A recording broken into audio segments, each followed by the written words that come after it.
Welcome to Trucking Safety with Sam Watts. I, of course, am Sam Watts, but hopefully you knew that just based on the title of the podcast and the lack of anybody else here with me. Maybe, hopefully, by process of elimination, you are either watching this or listening to this and going, you know what? I think the guy talking right now might be Sam. So if that was you, congratulations. You have solved the mystery that really wasn't even there, but hey, I'll still give you kudos anyways. And if you didn't figure that out, we might need to talk, okay? Or maybe not even me. You might just need to talk to a therapist or, someone that can give you some common sense. Or maybe this is your first time, and I'm sorry, don't mean to offend you, didn't mean to, say anything negative about you. But if you didn't know that, yes, I am Sam Watts, and this is Trucking Safety, a podcast where we talk about trucking and we talk about safety and how the two worlds connect. And one of the reasons why I started this podcast was because I just found that a lot of people who have been in the transportation industry, or even people who aren't in the transportation industry, had questions, and a lot of things that maybe I know and a lot of other individuals know. I by no means am, the foremost expert in safety. I mean, there's guys that have that green book memorized. And if you don't know what the green book is, it's a book about 3-4 inches thick, maybe even more, that's got all the rules and regulations of safety. The federal government has never been one to, have a lack of words for what they want to get across. And so they created a monstrous book, and it's just called the Green Book, or at least that's what I call it, because that's what the cool kids call it. So that's what I say. I might be the only cool kid, but hey, you're going to start calling it that now. Welcome to the club. But there's some guys that have that thing memorized frontwards, backwards, upside down, and I'm not one of them. I know the regulations. I know the rules. I've been in this industry for, 20 plus years at least. I think I've hit the 25-year mark, which I know a lot of you are saying, there's no way. I thought you were yourself 25 years old. And that is true. I started in this industry when I was 6 months. And thank you. No, actually, I'm a little bit older than that. But I actually was born and raised in this industry. My father was a driver. And then when I was born, he got off the road, and I just was brought up in the industry. Escaped for a while, came back in it. So, and that's how I like to describe it, is you escape. If you've been in trucking long enough, you know that very few people consciously leave and stay out of it forever. Usually you have to leave in the dark of night and just never look back. But I love the industry. I love teaching people the industry. I love being around people in the industry. It really keeps the global economy moving, and I love being a part of it. And with that, it changes and progresses and all that stuff. And, when I first got into trucking, we never knew what electronic logs were. We didn't have computers in the trucks. And then all of a sudden, this little gadget called Qualcomm came around, and all of a sudden now we could send dispatches out, and then all these drivers got these cellular phones, and all of a sudden now we can start communicating with them in their truck, and it's quite the deal. So back in the old days, the driver would call in on a payphone, and he'd say, "Hey, I'm headed to Dallas," and we say, "Good luck, call me when you're there." And then if he got there, cool. If he didn't, well, I mean, hopefully he got there. If he didn't get there, then we have to have a difficult conversation. But the industry has changed so much. And one of the things that has really progressed with it is the safety of the industry. And so that's what this podcast is about, is helping people understand safety. And I know a lot of times the safety lingo can get really bogged down with legal terms and the legalese of everything. And so I'm hoping that I can just kind of clarify some things. If you do have questions about it, feel free to reach out to me, sam@wattsman.com. And I'll even do an episode here or there that, is just straight up questions, because I've gotten a couple and they're great questions. And, one thing I've learned from doing this is that even people who've been in the industry for a while, there's certain things that they just don't know. And it could be one of those where they never learned it, or it could be one of those where they've been in the industry for so long that they're now too intimidated or too afraid to ask it, because people will say, well, you've been in it for so long, how do you not know this?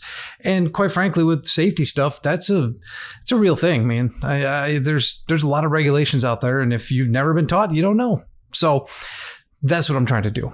Trying to teach you guys how this safety works and why we follow the safety regulations and all that kind of stuff. So if you're tuning in for the first time, welcome. This is what we're doing. For tuning in for what is this, the 9th or 10th episode, something like that. God bless you. Thank you for going along in this journey with me. One thing I gotta say before we get started here really is a huge shout out to my sponsor, or the sponsor of this show, Ewing Safety and Industrial. I believe in the last podcast I got your name wrong, so sorry about that. I think I said Ewing Industrial and Safety, if I remember correctly. I don't know. I don't remember what I had for lunch, but thank you very much, Ewing Safety and Industrial. Check them out, ewingsafety.com. You're not going to be disappointed. Great company, great people. And like I said, I talked to them. I said, hey, I'm thinking about starting a podcast about safety. And they said, giddy up, let's go. And so just a huge shout out to them. Thank you very much. ewingsafety.com. And that's like Patrick Ewing, EWING safety.com. Although, brace yourselves, the owner of the company is not actually Patrick Ewing. Which is okay, because, that's kind of my era of MBA. And to be quite frank with you, I didn't like Patrick Ewing. Okay. I was a big David Robinson fan, and Patrick Ewing always seemed to kind of beat up David. All right. So I got to stick with my man. But I'm sure he's a nice guy. And again, the people who own, or the person who owns Ewing Safety isn't Patrick. So feel free to use them. Now, if Carl Malone ever starts a safety company, I'm going to have to ban it. I'm not going with him. Okay. Me and Carl, not friends. So I quite frankly, I hope he's watching this podcast.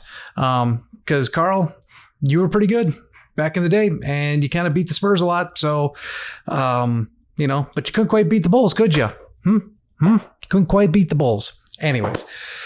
Okay. Where were we now? It's safety. Okay, so today's topic is a little bit off the safety beaten path. Not that there's really a path when it comes to safety, which is somewhat a problem sometimes. But if you are in trucking or transportation, you know that this week is Driver Appreciation Week. Or, if you're watching this at a later time, you know that weeks ago was Driver Appreciation Week. And this is a week where all the trucking companies like to have their little lunches and dinners and all that kind of stuff, to take pictures of all the staff, the office staff, eating all the lunches and the dinners that are made for Driver Appreciation Week. That might be a little mean, but it's somewhat true in some cases. But one of the things that I was asked from a certain individual who will remain nameless, not that any of you probably know them, was really, what can the safety department do as far as showing appreciation to drivers? And I thought that was kind of an interesting question, because a lot of times, operations and the drivers, it always seems that operations and drivers are the ones that talk to each other a lot. And they do, quite frankly. But I don't know if people realize just how much safety and drivers talk to each other. I mean, I'm constantly talking to drivers, and we kind of always get this bad rap that, if you got to talk to safety, it's kind of like the equivalent of getting sent to the principal's office in school. It's that, you're in trouble, so you got to go talk to safety. And there is some truth to that. I mean, there are times when we have to have that difficult conversation. But one of the things that I like to do,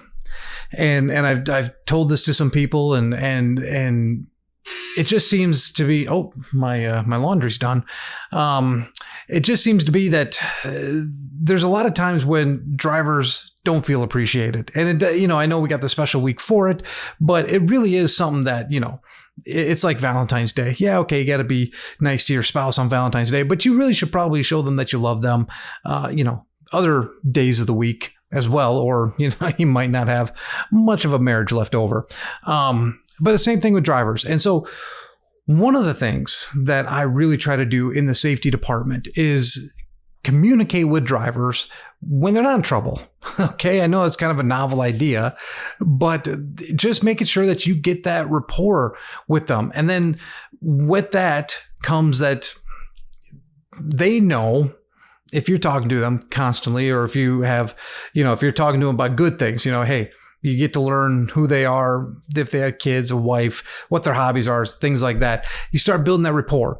And what that does is then that proves to them that you're on their side. Because quite frankly, if you're going to be in a safety role where you are dealing with drivers and you're dealing with drivers when you have to maybe give them some coaching or some guidance or some clarification or whatever, or if you're in a role where you have to talk to drivers and maybe not give them great news and saying like, you screwed this up, we need you to do this, or you don't get to drive with us anymore. When you're in roles like that, it's really, really important to build that camaraderie with them. And I found this to be extremely true because one thing, drivers can be stubborn. Sometimes I know that might come as a shock to some of you out there, but drivers can be stubborn, and a lot of times they don't like being told what to do. It's kind of in the nature of the job. They're out there on the road on their own for weeks at a time. Yes, they have dispatch, but in reality, they're out on their own. And they like that. That's the way they like to do things. So they really don't like when people come in and tell them what to do or tell them when they did something wrong. And quite frankly, we're all kind of like that. I'm not a huge fan of being told when I did something wrong. But if the drivers know, if I've got that camaraderie with them and they know that I care about them and that I'm vested in them, then they're a lot more open to taking feedback. And this is kind of something that I've had to really work through, because if you listen to, I think the first podcast I did, you'll know that one of the things that I've never done, and this is what kind of sets me apart from a lot of other safety guys as well too, maybe not even in a good frame of reference, but I've never driven. Okay. I've never driven a truck over the road. I have driven a semi truck, around the yard and moving them around and stuff like that. But I've never been an over the road driver. And so when actual truck drivers hear this, all of a sudden I'm kind of starting at a disadvantage to them, because in their mind, they're saying, well, you've never driven on the road. You don't know what you're doing. You don't know what you're saying. You don't know what you're talking about. And so that has been one of my little, I don't want to call it a trick because I'm not tricking anybody, but it's been one of my little go-to moves when I talk to new drivers come on board. And, inevitably they find out really quickly that I've never been behind the wheel like they have, because, you get talking and how long have you been in trucking and what have you done in trucking and have you ever been behind the wheel? Like they'll flat out ask you that. And I say, no, I never have driven. And then all of a sudden you can kind of see in their minds going, I don't think this guy knows what he's talking about. So it really makes you two things: build up that repertoire with them, build up the camaraderie so that they know that you're on their side.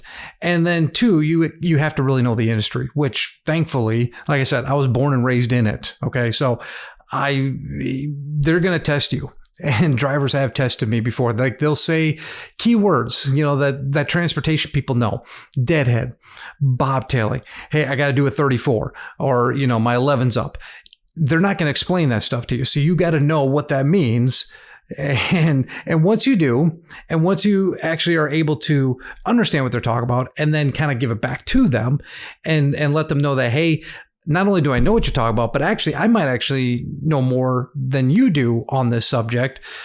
Then all of a sudden you can see the walls are kind of come down. And that's where you really build that camaraderie with them and saying, I know what I'm talking about, so listen to me.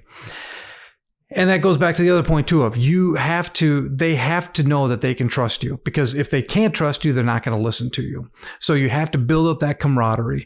So when it comes to like driver appreciation, I tell them quite a bit how much I appreciate them. And I try to make sure that they know that they can call me, even if they have bad news. They can call me and tell me the bad news, and then I can process it and we can go through it together. Because one of the things I always tell drivers, and quite frankly, my kids, is if you screw something up, let me know. Because if I find out on my own, the punishment's going to be a lot worse than if you would have just told me. I think that's pretty universal. But drivers know that they can come to me and say, hey, this happened, whatever. Now, to be perfectly honest, sometimes the repercussions of them making a mistake is they have to be let go. But in that case, I will fight as hard as I can to not let that happen. Sometimes it does. Like, that's just the way it is. I mean, you could be the nicest guy in the world. We can have the best friendship, but sometimes it's out of your control.